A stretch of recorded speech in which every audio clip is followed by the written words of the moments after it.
Bon,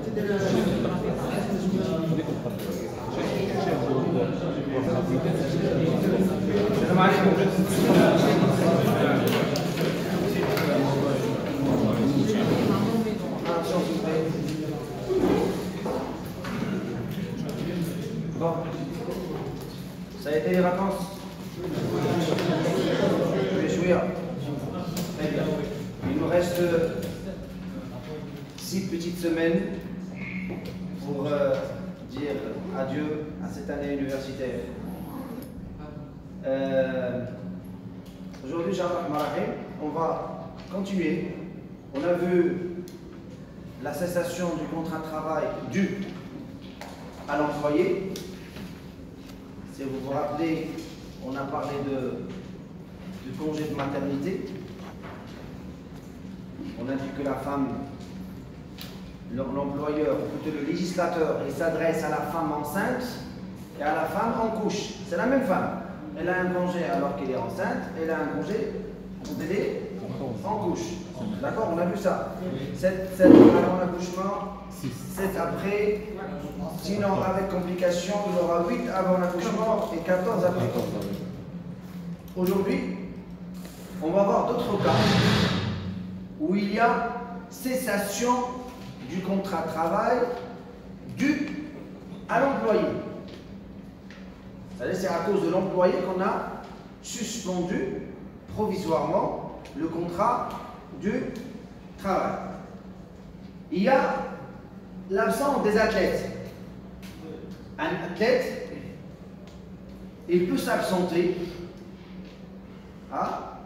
mais bien sûr avec des conditions.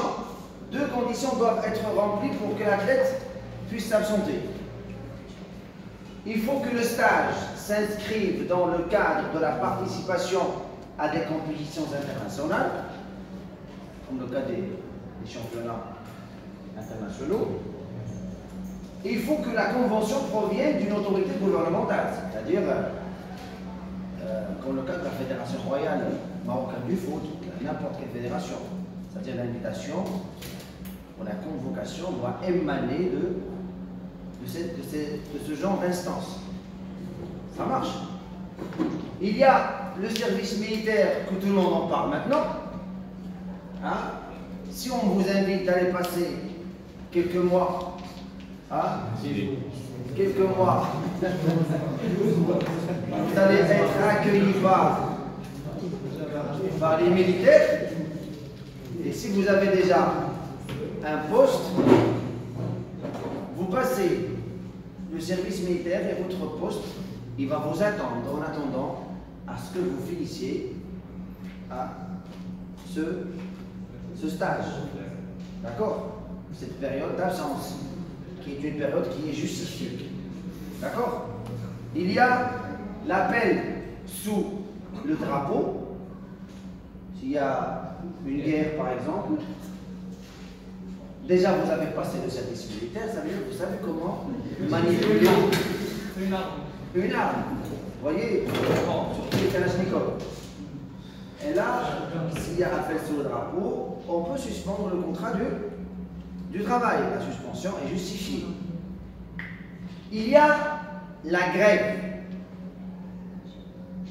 La grève, la définition de la grève est une chose et la réalité de la grève en est une autre. Je vais vous donner la définition d'une grève. D'accord? Mais on va voir les types de grèves qui existent.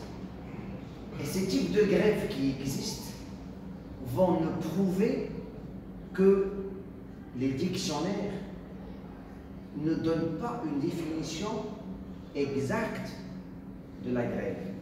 S'il vous plaît, j'aimerais bien qu'on fasse la différence, la distinction entre grève et drame,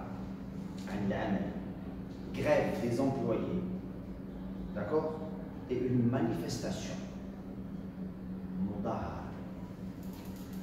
La grève entre dans le cadre de la relation employé-employeur. D'accord? Manifestation est régie par ce qu'on appelle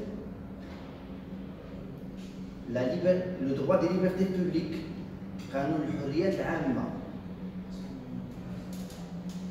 La grève est une chose, les manifestations en est une autre, pour ne pas confondre les deux.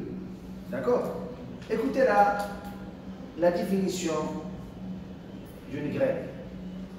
Arrêt total, collectif et concerté. Il faut qu'il y ait une concertation. Pour faire grève, il faut qu'il y ait concertation. D'accord?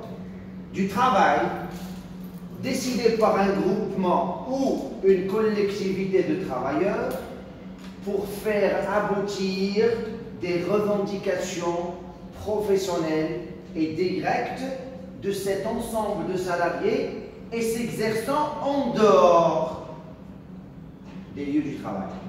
C'est-à-dire, pour cette définition, la grève, elle doit être après concertation, c'est vrai. La grève, c'est pour aboutir à des revendications. Hein? On parle à bête. On demande des choses à réaliser.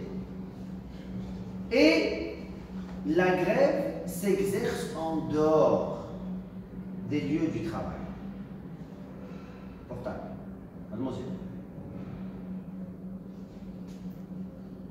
Elle s'exerce en dehors du lieu du travail. On va voir. Est-ce que cette définition nous donne la réalité de ce qu'une grève? Exactement. On distingue. Il y a plusieurs types de grèves. Il n'y a pas une seule grève. Hein. Il y a plusieurs types de grèves. Ils sont toutes efficaces.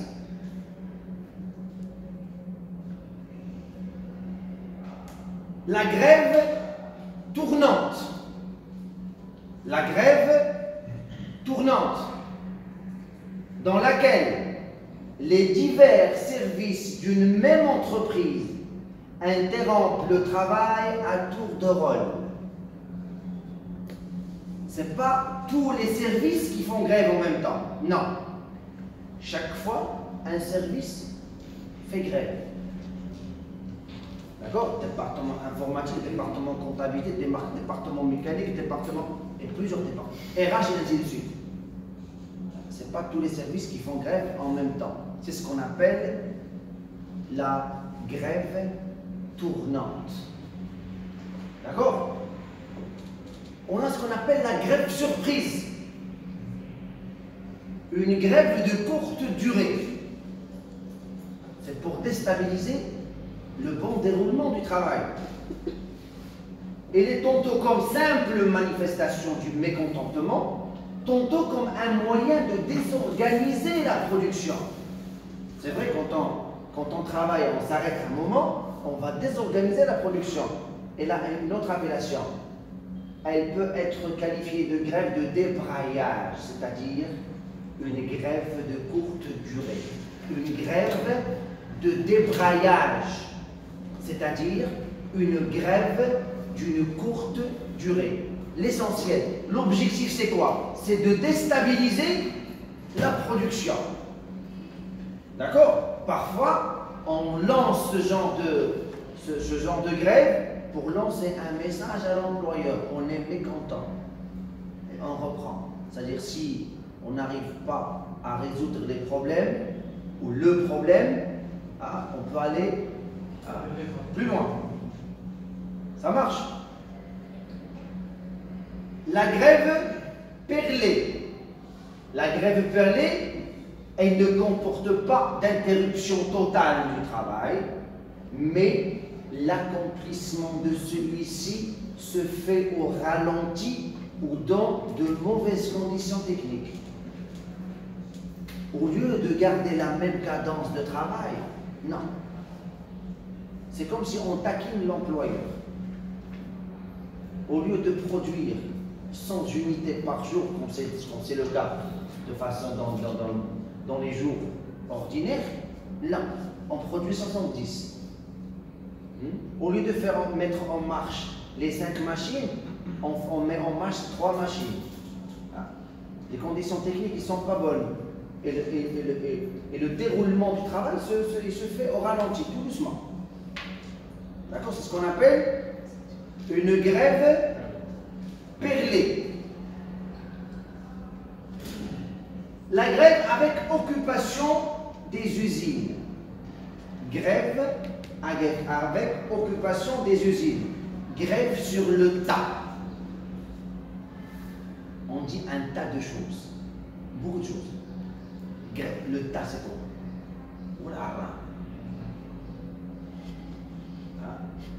Grève sur le tas. On occupe l'usine. Grève sur le tas, ça veut dire on occupe l'usine. C'est là où les grévistes se maintiennent sur le lieu du travail. Écoutez-moi s'il vous plaît, jusqu'à présent, est-ce qu'il y a une grève qui a été tenue en dehors du lieu jusqu'à présent? Grève tournante, grève de débrayage, grève perlée et grève sur le tas. C'est en dehors ou là à l'intérieur du. Ça veut dire que la définition n'est pas vraiment la bonne. Jusqu'à présent, on n'a pas trouvé. On n'a pas trouvé la vraie, la grève qui répond à la définition. N'est-ce pas? La grève thrombose. La grève thrombose. Elle se manifeste par un arrêt de travail dans un atelier entraînant l'immobilisation de l'usine. C'est-à-dire, quel est l'atelier ou le département qui fait grève? C'est le cœur de l'usine ou le cœur de l'entreprise. Imaginez, je vous donne un simple exemple et je vous laisse le soin d'imaginer les dégâts. Le département informatique fait grève dans une banque. Le département informatique, le siège, fait grève dans une banque. À 1 heure. Je vous laisse le soin de calculer les pertes de la banque. 1 heure de grève. Ça tue. Tous les départements travaillent, sauf le département informatique. Et si le département informatique ne travaille pas, s'il n'y a plus de système, aucun département ne peut travailler. Sauf les agents de sécurité qui peuvent le faire. Parce qu'ils n'auront pas besoin de système. Les gardiens, pardon, les gardiens. Vous avez raison. Alors, bravo. J'ai cru que je suis en France. La grève de protestation, c'est là où on fait grève en dehors du lieu du travail. On ne connaît que ce type de grève. Les autres types, on ne les connaît pas. On ne les connaît pas, on ne les pratique pas.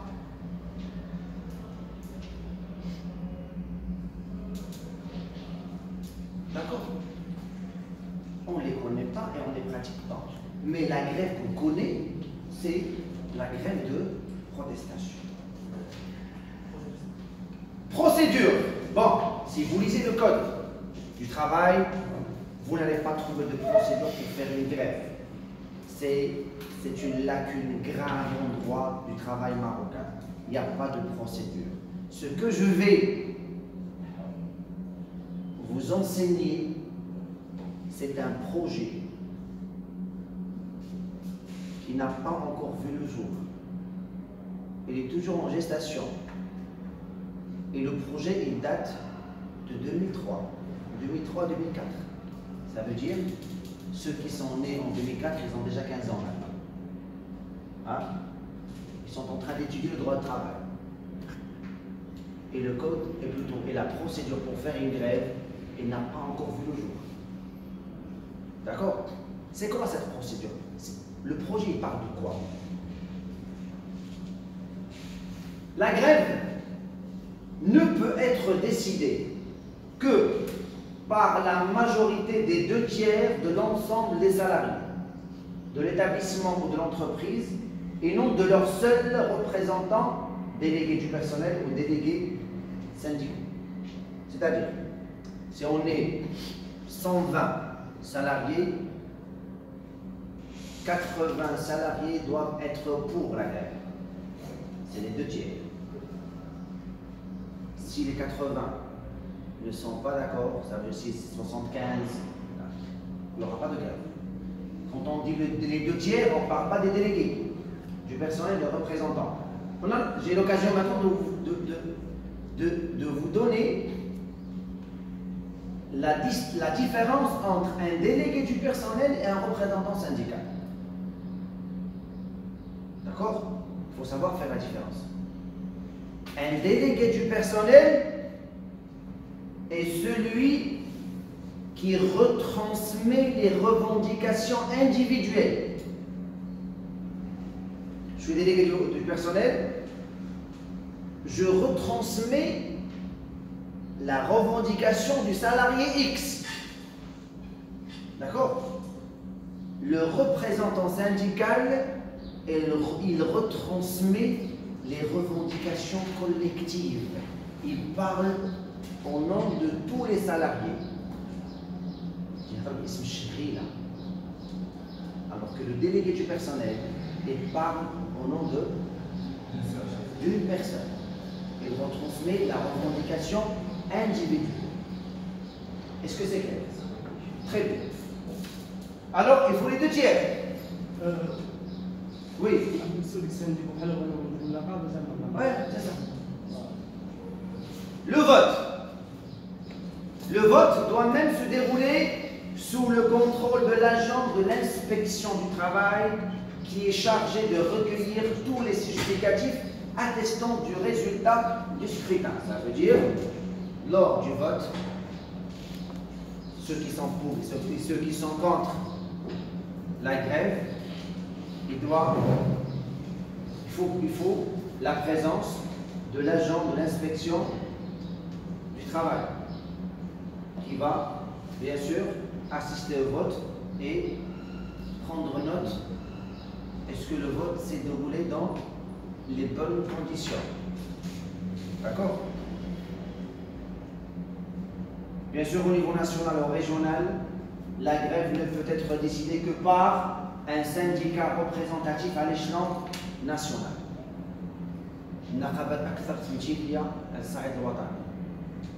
Et le syndicat le plus représentatif à l'échelon national est celui qui a eu plus que 36% des voix à l'échelle nationale.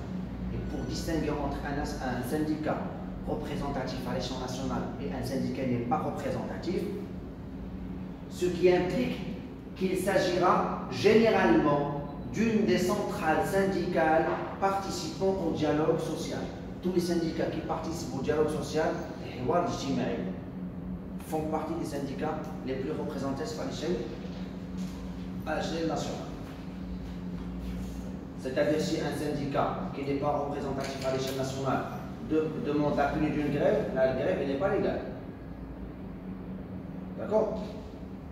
Après la prise de décision, ça veut dire on a décidé, on a eu les 2/3, les 2/3 sont pour une grève. La décision doit être notifiée à l'employeur ou aux employeurs concernés par lettre recommandée avec accusé de réception, avec un préavis d'au moins 10 jours ouvrables. D'accord? Il faut envoyer une lettre écrite à son employeur 10 jours ouvrables. Pourquoi 10 jours? C'est pour lui laisser le temps de trouver une solution avant la tenue de la grève. D'accord? La décision doit notamment préciser les motifs et l'objet du recours à la grève. Pourquoi vous voulez faire grève? Parce qu'on va voir qu'il y a une liste des grèves légales. La grève légale, il y a une liste. Pour demander la tenue d'une grève, il faut que les motifs soient dans le cadre de ce qui a été prescrit par la loi. les motifs et l'objet du recours à la grève, la durée de la grève, les éléments d'identification des membres du comité de grève. Et ici, la durée de la grève. Comme vous le savez, l'employeur, c'est là une idée sur la durée de la grève. Et lui, il ne veut pas répondre aux revendications des employés. Et s'il a une idée sur la durée, 3 mois par exemple, qu'est-ce qu'il va faire? Qu'est-ce qu'il va faire dans ce cas-là? Très bien. Il va sous-traiter le département gréviste. Certes, il est interdit de signer des CDD, mais il n'est pas interdit de signer un contrat de sous-traitance. Il peut sous-traiter. Des éléments d'identification des membres du comité, c'est vrai. Dans ce projet-là, chaque grève a un comité. Chaque grève a un comité qui sera chargé de veiller sur le bon déroulement de la grève. Une copie de cette décision doit également être adressée 10 jours ouvrables au moins avant le début de la grève à la délégation préfectorale ou provinciale chargée du travail ainsi qu'à l'autorité locale.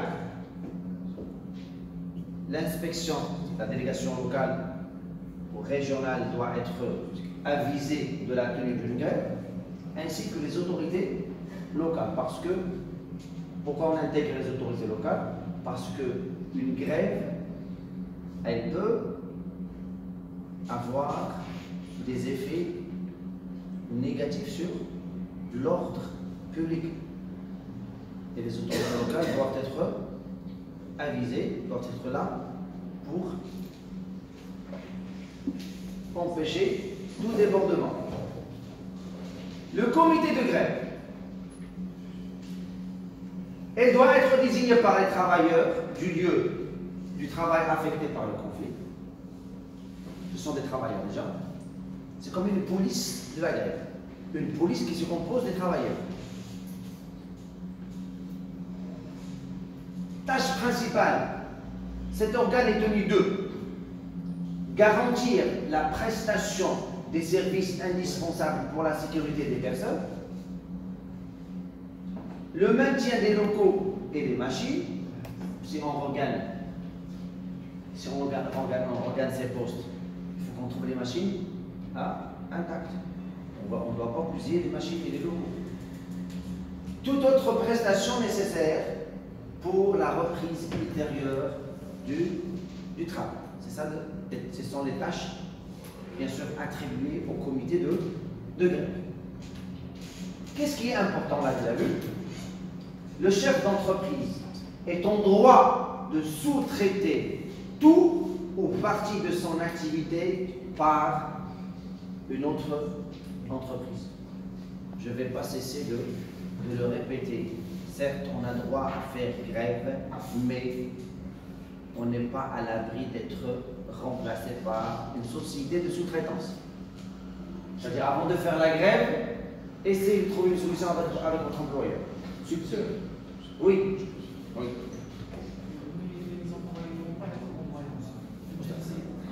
Les employés, ils ne vont pas être employés. Où ça? Licenciés. Non. Non, la grève est un droit. La grève est un droit. On ne peut pas être licencié pour... Tu peux être licencié pour une grève qui n'est pas légale. Inspecteur de travail. Bon, ça ce n'est qu'un projet. Une grève non légale, ça veut dire sans inspecteur de travail. Non. Une revendication qui n'entre pas dans le cadre logique des choses. D'accord? Ou là tu fais grève et tu commences à bousiller les machines. Ça c'est plus une grève. Déjà les grèves qui se font dehors, monsieur. Pardon? Déjà les grèves qui se font dehors. Ils se font dehors? Bon, ils se font à l'extérieur, mais selon la définition. Mais en réalité, c'est pas ça. En réalité, c'est pas ça. En réalité, c'est pas ça. Qu'est-ce qu'une grève licite? Qu'est-ce qu'une grève légale?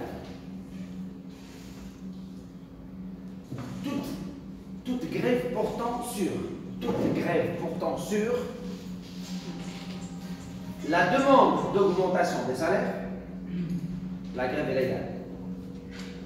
Les conditions du travail, dans les cas où l'employeur est en infraction avec les dispositions du Code du travail. Par exemple, l'employeur il fait travailler les salariés 50 heures ou 60 heures par semaine. Il est en infraction avec les dispositions du Code du travail. On peut faire grève. Mais je vous ai dit l'autre fois qu'un travailleur intérimaire, il travaille 12 heures par jour. 12 heures x 6, ça fait combien? 72 heures. Alors que l'employé, il n'a qu'à 44 heures par semaine. Et en France, c'est 36 heures par semaine. La différence ou la défense des droits collectifs prévus par le législateur social et les conventions collectives, la défense de l'emploi. Une grève qui a pour motif, ce qu'on vient de citer, est une grève légale, quand une grève licite. Les absences professionnelles. Les absences professionnelles. Qui est concerné par les absences professionnelles? Ce sont les délégués du personnel, les représentants syndicaux. C'est ce qu'on appelle les assesseurs. Les assesseurs. C'est le cas des délégués du personnel dans la limite de 15 heures par mois, ou les assesseurs dans les conseils de prud'homme. Soit les délégués du personnel, soit les assesseurs. Qu'est-ce qu'un assesseur? Les assesseurs, ce sont des salariés qui assistent les juges du conseil de prud'homme. C'est quoi le conseil de prud'homme? On l'aura au Maroc. On l'aura au Maroc très prochainement. Le conseil de prud'homme, c'est le conseil qui sera chargé de régler les litiges employés-employeurs. Dans ce genre de conseil, on aura besoin des salariés qui assistent le juge. D'accord? Ou le hadfa. Il faut quelqu'un du métier pour assister le juge pour trancher. Ce genre de personnes, on les appelle les assesseurs. D'accord? Ce genre de personnes, on les appelle les assesseurs.